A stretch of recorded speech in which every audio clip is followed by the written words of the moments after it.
오늘은 겸손은 하나님 안에서 진짜가 된다. 겸손은 하나님 안에서 진짜가 된다라는 제목으로 함께 말씀 나누도록 하겠습니다. 굳이 교회를 다니지 않더라도 겸손이라는 것이 중요한 가치이다라는 말을 굉장히 자주 듣게 됩니다. 당연하게도 성경에서도 겸손을 강조하고 계시고 설교나 기독교 서적에서도 겸손을 굉장히 자주 이야기합니다. 세상에서 강연을 하는 강사들이나 나름 성공을 거둔 사람들 중에서도 겸손해야 된다라는 말을 하는 사람들이 굉장히 많습니다. 그러다 보니까 사람들이 다들 겸손해야겠다라는 생각을 하긴 합니다. 하지만 진짜로 겸손하게 살아가는 사람들은 그렇게 많지 않은 것 같습니다. 겸손하겠다고 마음은 먹지만 SNS에서 자랑하기를 좋아하고 내가 가진 것들을 은근히 뽐내고 싶어 한다거나 다른 사람들을 무시하기도 합니다. 겸손하겠다는 마음을 잃어버린 채 남을 판단하고 정죄하는 것에 집중하는 사람들도 굉장히 많이 있습니다. 스스로 겸손한 사람이라고 여기지만 자신보다 낫다고 여기는 사람이 조금이라도 자신에게 거슬리게 하면은 갑질이나 클레임을 난사하는 사람도 있습니다. 많은 사람들이 겸손에 대해서 말하지만 오히려 교만함에 물들어 있는 사람들이 굉장히 많다는 것입니다. 심지어 신앙이 있다고 하면서도 겸손의 미덕을 전혀 갖추지 못한 사람들도 수두룩합니다. 그러나 겸손에 대해서 제대로 갖추지 못한다면 우리의 신앙과 인생은 흔들릴 수밖에 없습니다. 실제로 성 어거스틴은 천사를 마귀로 돌변하게 만든 것은 교만 때문이었다라고 말했습니다. 바로 교만함이 천사를 마귀로 만들었고 그것은 사람에게도 똑같이 적용이 됩니다. 천사처럼 쓰임받을 수 있었던 사람을 마귀처럼 악하고 더럽게 만드는 것이 바로 교만이라는 것입니다. 제가 예전에 신학교 다닐 무렵에 굉장히 존경하고 좋아했던 선배 목사님이 계셨습니다. 얼마나 그분을 좋아했던지 그때 당시는 스마트폰이 없었기 때문에 mp3가 있었습니다. mp3로 그분 설교한 거를 다 다운받아서 빠짐없이 듣고 다녔습니다. 그런데 어느 순간 그분의 설교에서 겸손함이 싹 사라지고 잘난 척이 채워지기 시작했습니다. 아니 이게 같은 분이 맞나 싶을 정도로 이분이 갑자기 막 잘난 척을 하시는 것이었습니다. 너무나 의아했는데 얼마 지나지 않아 그분이 굉장히 큰 사고를 쳤다는 소식이 들려왔습니다. 그 이후로도 체플 시간이나 아니면 어떤 강사분들 중에서 말씀을 전할 때 굉장히 교만하신 분들을 보면은 꼭 사고를 쳤다는 소식이 들렸습니다. 바로 겸손을 잃어버리면 그것이 바로 망할 징조라는 것입니다. 문제는 많은 사람들이 자신 앞에 자기 안에 있는 이 겸손이 사라지는 것을 잘 깨닫지 못한다는 것입니다. 슬금슬금 교만이 내 속에 차오르는데 그것을 그냥 모르고 그냥 살아갑니다. 내 삶에서 이룬 게 다 내가 내 능력으로 이룬 것 같고 자신의 지혜에 스스로 감탄합니다. 내가 얻은 것들을 자랑하고 싶어지고 내가 남보다 나은 것 같으며 다른 사람들의 부족함이 너무나 많이 보여서 자꾸만 지적하고 싶은 마음이 싹 틉니다. 이렇게 자기도 모르게 점점 겸손을 잃어버리면서 교만함에 물들어 가는 것입니다. 이렇게 점차 남을 무시하게 되고 자신의 업적과 힘을 앞세우며 하나님을 높이지 않습니다. 이렇게 교만함에 완전히 물들어서 겸손치 못한 모습으로 살아가면 어찌 되겠습니까? 신앙의 능력이 점점 희미해지고 제대로 쓰임받을 수 없게 되어버립니다. 쓰임받고 있더라도 정말 쉽게 고꾸라지게 됩니다. 그럼에도 불구하고 사람들은 겸손의 중요성을 잊어버리고 살 때가 굉장히 많이 있습니다. 왜 그렇습니까? 교만이 넘쳐나는 세상에 물들어 있다 보니까 겸손의 능력이 있다라는 사실을 잊어버리기 때문에 그렇습니다. 바로 정말 겸손의 능력이 있는가에 대해서 잘 믿질 못하고 의심하고 있기 때문에 겸손을 잃어버리는 것입니다. 실제로 또 세상을 보면은 자기 자랑을 잘하고 좀 자신감 있고 이런 사람이 인기도 많고 잘 나가는 것 같습니다. 우리 겸손하면 무시당하는 것 같고 아무도 알아주지 않는 것 같다라는 생각이 들 때도 있습니다. 하지만 분명한 사실은 겸손에 반드시 능력이 있습니다. 하나님께서 겸손한 사람에게 복과 능력을 베풀어 주신다고 약속하셨기 때문입니다. 바로 우리가 믿는 전능하신 하나님께서는 겸손한 사람을 기뻐하시고 그의 삶 가운데 일하시기를 즐겨하신다는 것입니다. 그러니 어찌 겸손의 능력이 없을 수 있겠습니까? 겸손한 사람은 잠시 잠깐 인정받지 못하는 것처럼 보여도 하나님의 때에 하나님의 손길로 하나님의 능력을 누리며 살아갈 수 있게 됩니다. 올해 우리가 Anchors Away, 하나님의 뜻을 향해 나아가자라는 주제를 가지고 성경의 여러 인물들을 살펴보고 있습니다. 오늘은 그 중에서도 이스라엘의 첫 번째 왕이었던 사울을 살펴보고자 합니다. 사울은 겸손할 때 하나님께 선택을 받아 쓰임받았던 사람이었습니다. 그러나 그는 겸손함을 잃어버리게 되었고 끝내 완전히 무너지게 되었습니다. 그러니 우리는 사울의 삶을 통하여 겸손이 얼마나 중요한 가치이고 믿음의 사람들에게 능력을 주는지를 알 수 있게 됩니다. 따라서 우리가 사울의 삶을 통해서 겸손에 어떤 능력이 있고 어떻게 겸손한 성품을 가질 수 있는지를 함께 살펴보고자 합니다. 그렇다면 대체 겸손에 어떤 능력이 있습니까?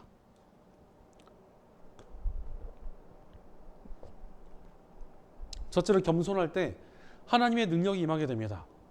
하나님께서 사람을 쓰시고자 할 때 제일 중요하게 보시는 조건이 무엇입니까? 바로 겸손입니다. 겸손해야만 하나님께서 그 사람을 쓰실 수 있기 때문에 그렇습니다. 오늘 보면 17절을 보니까 사무엘이 미스바라는 곳으로 이스라엘 백성들을 불러 모았습니다. 미스바에 백성들을 불러 모은 이유가 있었습니다.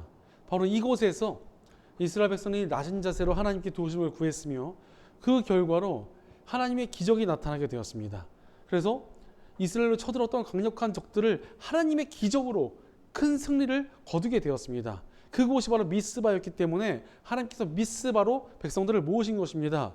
바로 하나님께서는 이스라엘의 왕은 겸손하게 하나님의 도우심을 구하며 살아가야 된다라는 것을 보여주시기 위해 미스바로 백성들을 모은 것입니다.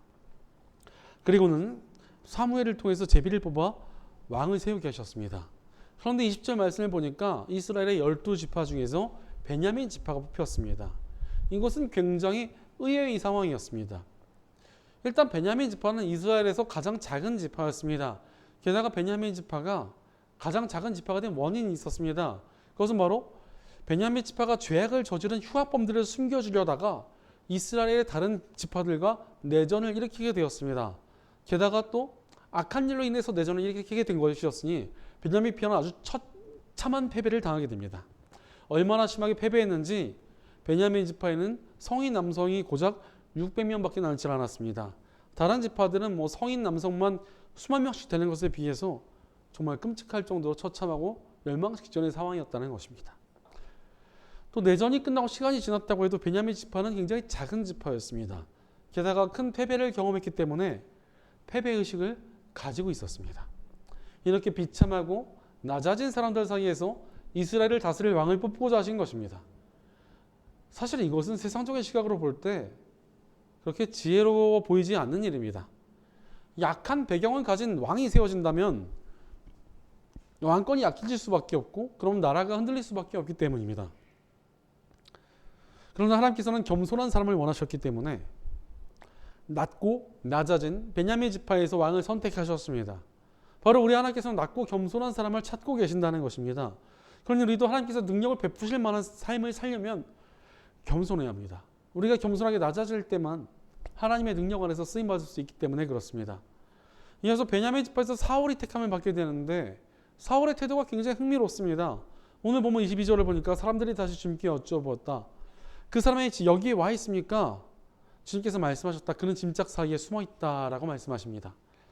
하나님께서 제비를 뽑게 하셔서 베냐민 지파를 택하시고 그 중에서도 사울이라는 젊은이를 선택하셨는데 왕으로 선택받은 이 사울이 사라져버린 것입니다. 바로 영광스러운 왕이라는 자리에 뽑혔음에도 그는 짐짝 사이에 숨어 있었습니다. 자기 자신은 너무나 부족한 사람이기 때문에 이렇게 영광스러운 자리에 앉을 수 없다며 짐짝 사이에 숨어 있었던 것입니다. 얼마나 겸손한 모습입니까? 이런 겸손함이 있었기 때문에 사울이 하나님께 선택받은 것입니다. 바로 겸손에는 사람을 전능하신 하나님의 능력으로 쓰임받게 만드는 능력이 있습니다.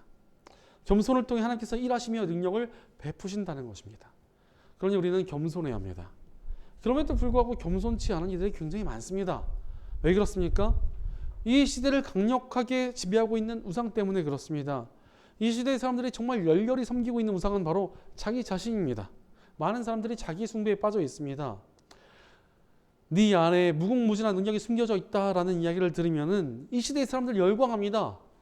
너무나 자기 자신에 대한 과대평가와 교만에 사로잡혀 있는 것입니다. 나는 대접받아야 하고 존중받아야 된다는 생각을 가지지 않은 사람이 별로 없습니다. 스스로를 존중하고 높이지 않으면 안 된다고 여깁니다. 그러니 어딘가에서 서비스를 받고 날 때 조금이라도 거슬리면은 바로 불만을 제시하고 클레임을 꼭 제시해야 된다고 생각하는 사람들이 너무나 많습니다. 그러면서 스스로를 높이느라 교만에 빠져버립니다. 하지만 이렇게 자신을 높이려 하면 겸손해질 수 없습니다. 오늘 본문 21절을 보면 하나님께서 사무엘을 통해 왕을 뽑는 과정을 보여주십니다. 각 지파의 사람들을 뽑고 그중에 또 집안을 뽑고 그중에서 또 제비를 뽑게 하십니다. 굉장히 치밀하고 철저한 과정을 통해서 왕을 뽑으셨습니다. 그런데 이 모든 과정을 진행하던 선지자 사무엘은 이미 사울이 왕으로 뽑힐 것을 알고 있었습니다. 사무엘 선지자는 하나님께서 사울을 왕으로 택하셨다는 말씀을 전해 들으셨을 뿐만 아니라 미리 사울을 만나 기름을 부어주며 왕으로 세우겠다라는 선포도 이미 했었기 때문입니다. 그런데 이런 모든 과정을 거친 이유가 무엇입니까? 이스라엘 백성들이 너무나 악하고 교만해져 있었기 때문입니다. 하나님께서 세우신 선지자가 왕을 택해도 그것을 인정하지 않겠다라는 악함이 이스라엘 백성들 가운데 있었습니다. 그러니 그들은 자신들이 왕을 뽑는 모든 절차를 자기들이 다 지켜봐야만 한다는 자기 숭배적인 교만함이 있었던 것입니다. 게다가 또 왕으로 세워진 사울은 어떤 사람이었습니까? 23절 말씀을 보니까 다른 사람들보다 어깨 위만큼은 더 커 보였다라고 말씀하십니다. 굉장히 키가 크고 덩치가 큰 사람이었다는 것입니다. 이 모습을 보자 이스라엘 민족들이 굉장히 만족해야 합니다. 이러한 모든 상황들은 이스라엘 백성들의 왕을 세워달라는 요구가 굉장히 육적이고 세속적이었다라는 것을 뜻합니다. 이스라엘 백성들에게는 자기들이 인정할 만한 외형이 있어야 또 왕을 뽑는 그런 철저한 절차가 있어야만 왕을 인정하겠다는 교만함이 있었기에 하나님께서 이 모든 것들을 예비해 주신 것입니다. 이런 이스라엘의 교만함 때문에 하나님께서는 이스라엘 백성들을 징계하시고 심판하십니다. 반대로 그 모든 과정 속에서 사울은 겸손함을 나타냅니다. 보통 키가 크고 덩치가 크면은 겸손하기가 어렵지 않습니까? 저는 키가 커본 적이 없어서 잘 모르겠지만 보통 키 큰 애들이 자신감이 굉장히 좋더라고요. 하지만 사울은 여전히 겸손했고 여전히 낮은 모습을 가지고 있었습니다. 그러니 하나님께서 그를 택하셔서 왕으로 세워주신 것입니다. 바로 하나님께서 교만한 이들은 징계하시지만 겸손한 사람들에게는 능력의 손길을 베풀어 주시고 그를 선한 길로 이끌어 주신다는 것입니다. 그러니 우리는 겸손해야 합니다. 그렇다면 우리가 어떻게 겸손한 마음을 유지하며 살아갈 수 있겠습니까? 십자가의 복음을 통해 가능합니다. 십자가의 복음을 기억할 때 우리는 겸손할 수밖에 없다는 것을 깨닫게 됩니다. 복음이 전해지기 전에 우리의 존재는 죄인에 불과했습니다. 스스로 구원할 수도 없고 죄를 씻어낼 수도 없는 죄인이었습니다. 그런 우리가 구원받을 수 있었던 것은 전적인 하나님의 은혜 덕분이었습니다. 하나님께서 구원의 계획을 세우시고 인도하셨으며 예수님께서 십자가를 지심으로 우리의 죄를 사해 주셨고 성령께서 우리로 하여금 믿음을 가지게 하셨습니다. 우리가 구원을 받은 것은 100% 하나님의 은혜였습니다. 그러니 구원받은 지금 우리의 삶도 철저히 하나님의 은혜로 이루어져 있습니다. 나의 삶도 우리 일상도 내가 이룬 모든 것들이 하나님의 은혜로 주어진 것입니다. 전능하신 하나님께서 주시지 않으셨다면 우리는 그 무엇도 얻을 수가 없었습니다. 그러니 십자가의 복음을 기억할 때 우리가 어찌 겸손하지 않을 수 있겠습니까? 십자가를 기억하는 사람은 도무지 교만해질 수가 없습니다. 그러니 우리는 십자가를 깊이 기억하며 겸손해야 합니다. 그리고 이러한 겸손은 반드시 우리 삶에 능력을 나타나게 만듭니다. 오늘 본문 14절을 보니 사무엘이 온 백성에게 말하였다. 주님께서 뽑으신 이 사람을 보아라. 온 백성 가운데 이만한 인물이 없다. 그래서 온 백성의 환호성을 지르며 임금님 만세라고 외쳤다라고 말씀하십니다. 온 백성들이 사울을 왕으로 인정하고 환호합니다. 그야말로 사울도 자기 자신에게 좀 취할 만한 상황이지 않습니까? 그럼에도 사울은 자신의 낮음을 알았고 겸손해야 한다는 것을 알았습니다. 이어서 27절을 보니까 그러나 몇몇 불량배들은 이런 사람이 어떻게 우리를 구할 수 있겠느냐 하고 떠들면서 그를 업신여기고 그에게 예물을 바치지 않았다. 그러나 사울은 못 들은 척하였다라고 말씀하십니다. 하나님께서 사울을 왕으로 세우셨음에도 그것을 인정하지 못하겠다고 말하며 사울을 업신여기는 사람들이 있었습니다. 그런데 지금은 사울에게로 온 민심이 다 쏠려 있던 상황입니다. 그런데 이런 악한 자들을 심판할 수 있는 힘 또한 있는 것 아니겠습니까? 하지만 사울은 그들을 심판하지 않습니다. 다투지 않습니다. 그것도 얼마 지나지 않아 이스라엘의 적들이 쳐들어왔고 사울은 왕으로서 백성들을 이끌고 나아가 큰 승리를 거두게 됩니다. 그러자 백성들이 사울을 업신여겼던 자들을 다 끌어내서 처형하자고 외칩니다. 그러자 사울은 하나님께서 승리를 주신 이 좋은 날 피를 보지 말자면서 백성들을 달래줍니다. 그야말로 겸손한 리더의 모습을 보여준 것입니다. 이때까지 사울은 굉장히 멋지게 쓰임받았습니다. 겸손할 때 하나님께서 기뻐하시는 길로 향할 수 있고 하나님께서 기뻐하시니 그의 삶에 하나님의 능력과 복이 나타나는 것입니다. 하나님을 가장 기쁘시게 해드린 우리 예수님께서도 겸손하게 인간의 모습으로 이 땅에 오셔서 겸손히 십자가를 지셨습니다. 그러니 우리도 겸손을 통해서 예수님의 길을 따를 수 있고 하나님의 기쁨이 될 수 있는 것입니다. 바로 우리는 하나님께서 기뻐하실 만한 삶을 살아가기 위해 겸손해야 합니다. 그 겸손한 사람의 가운데 하나님의 능력이 임할 것이고 하나님의 도우심이 임하게 될 것입니다. 실제로 세상에서도 겸손의 능력을 보게 됩니다. 축구 역사상 최고의 라이벌이라고 불리고 있는 메시와 호날두 두 선수가 있지 않습니까? 둘 다 대단한 선수였지만 이제 한 시대를 마무리하고 축구의 중심인 유럽 리그를 떠나서 각자 축구 인생을 마무리하고 있습니다. 그런데 전성기 때는 호날두가 인기가 훨씬 더 많았습니다. 하지만 지금도 인기가 많고 존경받는 것은 메시입니다. 왜냐하면 호날두는 몸도 좋고 잘생겼는데 자신만만하기까지 해가지고 어린 남자애들 사이에서 다시 태어나면 호날두로 태어나고 싶어요 이런 말이 유행하기도 했습니다. 하지만 메시는 체구도 작고 겸손한 태도를 가지고 있었습니다. 대표적으로 메시는 골을 넣으면은 거의 항상 하늘 향해 손을 올리면서 천국에 있을 자신을 응원해주던 할머니와 또 하나님께 영광을 돌렸습니다. 그리고 세월이 지난 후 어떻게 되었습니까? 메시는 정말 많은 기록을 세워냈고 평생을 바라던 월드컵까지 해냈습니다. 월드컵 우승까지 해냈습니다. 그리고는 인터뷰를 하는데 하나님께서 월드컵 우승을 주실 것을 난 믿고 있었습니다 라고 말하며 자신의 능력이나 실력을 높이는 대신 하나님께 영광을 높여드립니다. 이 모습을 보시고 하나님께서 겸손한 자를 기뻐하시고 능력을 주셨구나 라는 것을 깨닫게 됩니다. 바로 겸손할 때 분명히 능력이 있습니다. 그러니 우리도 겸손해야 합니다. 겸손한 모습을 통하여 하나님의 손길을 쓰임받으며 하나님의 능력을 누리며 살아가는 저 여러분 되시기를 간절히 축원합니다.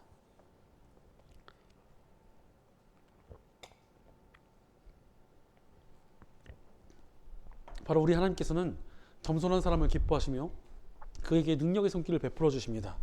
그런데 우리가 가질 수 있는 겸손에는 두 가지의 종류가 있습니다. 우리는 그렇다면 과연 어떤 겸손을 가져야 되겠습니까? 바로 둘째로 하나님 안에서 진짜로 겸손해야 합니다. 겸손의 두 가지 종류가 무엇입니까? 하나는 인간적 겸손이고 하나는 하나님 안에서의 겸손입니다. 이것이 어떻게 다릅니까? 인간적인 겸손은 그냥 자기 자신을 낮추는 것에서 그칩니다. 심지어 인간적인 겸손 중에는 겸손한 척에 그칠 때도 많습니다. C.S. 루이스는 말하기를 사람이 겸손을 가장할 때만큼 가장 교만할 때가 없다라고 말합니다. 인간적인 겸손은 우리가 교만에 빠질 때도 굉장히 많다는 것입니다. 이것이 바로 사울이 가진 겸손의 한계였습니다. 사울은 겸손한 사람이었지만 그의 겸손은 인간적인 겸손에 불과했습니다. 그저 자기 스스로 자신이 부족하고 두려움이 많았기에 가지게 된 겸손이었다는 것입니다. 그리고 이런 겸손은 금세 교만함으로 변질됩니다. 그렇다면 여러분 진짜 겸손이 무엇입니까? 하나님 안에서의 겸손입니다. 오늘 본문 15절을 보면 사무엘이 왕의 제도를 백성에게 알려준 다음 그것을 책에 써서 주님 앞에 보관하여 두고 온 백성을 각자의 집으로 돌아가게 하였다라고 말씀하십니다. 사무엘은 백성들에게 하나님께서 세우신 왕의 법 제도를 다 알려주고 하나님께서 이 모든 것을 진행하셨다는 것을 알려주고 그 다음에 백성들을 돌려보내줍니다. 바로 왕을 세웠다고 교만해지지 말고 이제 너희가 좀 하나님을 기억하며 하나님 앞에 좀 겸손하게 있어라 라고 말한 이 백성들을 이끌어 간 것입니다. 하지만 안타깝게도 사울에게는 이런 겸손이 없었습니다. 그가 가진 겸손은 하나님 안에서의 겸손이 아닌 인간적 겸손이었습니다. 그렇게 사울은 하나님 안에서 끝까지 쓰임받지 못하고 넘어지게 되었습니다. 바로 우리는 하나님 안에서 진정으로 겸손해야 합니다. 그럼에도 불구하고 진정으로 겸손한 사람들이 많지 않습니다. 왜 그렇습니까? 하나님을 진정으로 신뢰하지 못하고 있기 때문에 그렇습니다.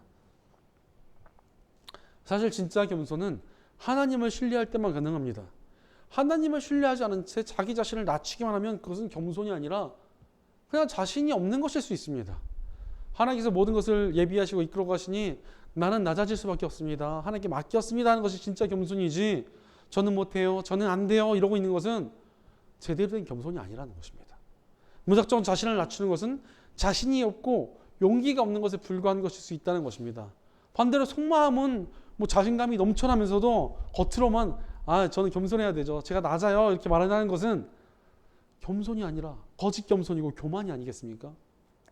그러나 하나님에 대한 신뢰가 없으면은 절대로 제대로 된 겸손을 가질 수 없다는 것입니다. 오직 하나님을 의지하고 신뢰할 때만, 그리고 그 하나님을 의지하는 마음으로 자신을 낮출 때만 우리는 진심으로 겸손할 수 있습니다. 오늘 본문 26절을 보면 사울이 기브아에 있는 자기 집으로 돌아갈 때 하나님께 감동을 받은 용감한 사람들이 사울을 따라갔다라고 말씀하십니다. 하나님께서 사울을 왕으로 세우셨을 때 그냥 왕으로 세웠으니까 끝났다 이렇게 방치해 두신 게 아닙니다. 하나님께서 마음을 움직여 주셔서 사울에게 용기 있는 사람들을 붙여주십니다. 그러나 사울은 하나님의 손길을 전적으로 의지하지 못합니다. 그는 하나님 대신 사람의 힘을 의지합니다.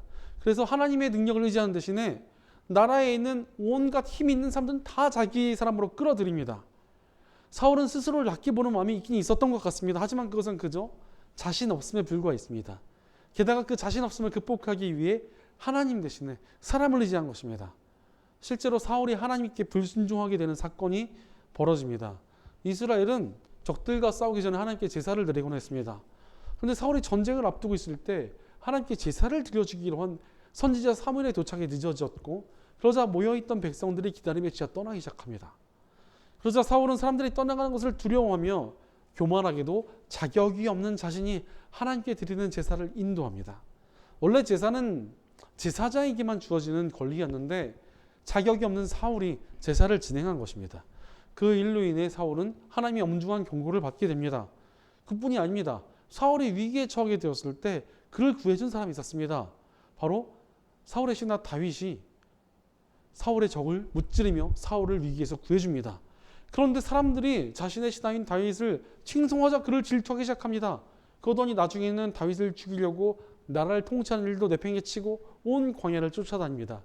그러다 나라를 위기에 몰아넣었고 자기 자신도 적들에게 죽임을 당하게 됩니다. 처음 왕으로 세워졌을 때 그런 영광을 감당하지 못하겠다며 숨어있던 사울의 겸손한 모습은 완전히 사라지고 누가 자신의 권위를 침범할까 봐 두려워하는 교만한 모습만이 남았습니다. 성경에 베냐민 사람 구시라는 말이 나오는데 이 구시라는 말은 검다라는 뜻입니다. 이 구시라는 사람이 사실은 사울 왕을 가리키고 있다라고 신학자들은 확신을 하고 있습니다. 바로 성경은 사울의 마음이 교만으로 검게 물들어서 변질되었다는 것을 간접적으로 보여주고 계신 것입니다. 바로 하나님을 제대로 의지하지 않은 겸손은 이렇게 쉽게 변질될 수 있습니다. 우리의 겸손은 하나님께 철저히 의지할 때만 온전해질 수 있습니다. 바로 우리는 하나님을 철저히 신뢰하고 의지하며 진정으로 겸손해야 합니다. 실제로 사무엘이 사울을 처음 세울 때 과정을 보면 굉장히 의미가 있습니다. 오늘 보면 18절을 보면 이스라엘 자손이 하나님이 하신 말씀을 전하였다. 나 주 이스라엘 하나님이 말한다. 내가 이스라엘을 이집트에서 데리고 올라왔고 내가 너희를 이집트 사람의 손과 너희를 학대하던 모든 나라의 손에서 건져내었다라고 말씀하십니다. 사무엘 선지자는 백성들을 불러 모아 왕을 세우기 전에 하나님께서 이스라엘 백성들을 구해주셨던 은혜의 역사를 설명합니다. 바로 철저히 하나님만 의지하는 것이 백성들의 자세여야 하며 그들을 다스리는 왕의 태도여야 한다는 것을 보여주시기 위해 이런 과정을 거치신 것입니다. 실제로 하나님께서 역사를 일으키실 때 겸손한 사람을 찾으십니다. 예를 들어 대단한 실력을 가진 명장이 제자를 뽑을 때 어떤 사람을 뽑겠습니까? 실력도 없으면서 맨날 자기 생각에는 이게 아닌 것 같고 이러면서 제대로 배우지도 않고 지멋대로 자기네 작품을 보면서 이게 아닌 것 같은데 이러면서 손을 보고 건드려서 망가뜨리는 사람을 뽑겠습니까? 아니면 겸손히 장인의 모든 것을 배우며 다른 사람을 뽑겠습니까? 두말할 것도 없이 겸손한 사람을 뽑게 되어 있습니다.